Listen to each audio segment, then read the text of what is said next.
তোমার থাকা খাওয়ার কোনো সমস্যা হইতেছে না তো? না না, আপনি যে মেয়েটার সাথে ঘর ভাড়া করে দিছেন, মেয়েটা অনেক ভালো, কোনো সমস্যা নাই। খালি গার্মেন্টসের কাজগুলো যদি একটু তাড়াতাড়ি শিখে নিতে পারতাম। আরে ধুর, ওইটা তো এমনিতেই শিখে যাইবা। আমার বসটা না খুব ভালো, আমারে খুব ভালোবাসে।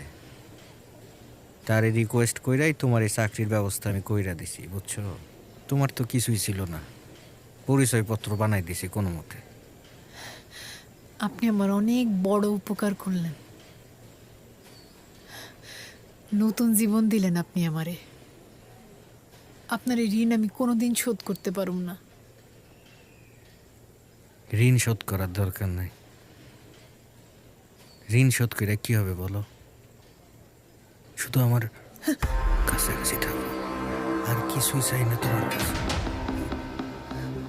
আর শোনো, ওই আজকে ওই গার্মেন্টস ছুটি হলে আজকে আমার বাসায় যাবা বিকালে। আমি কিন্তু অপেক্ষায় থাকবো,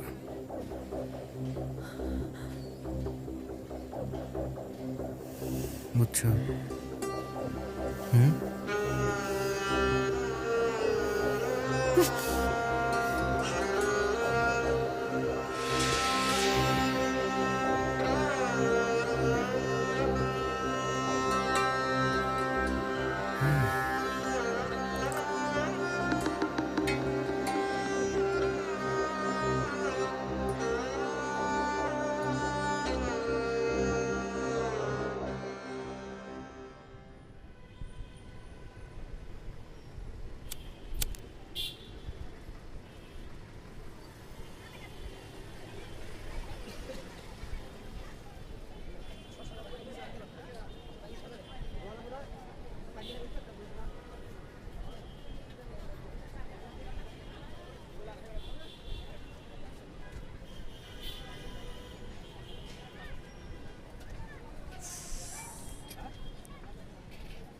নীলা,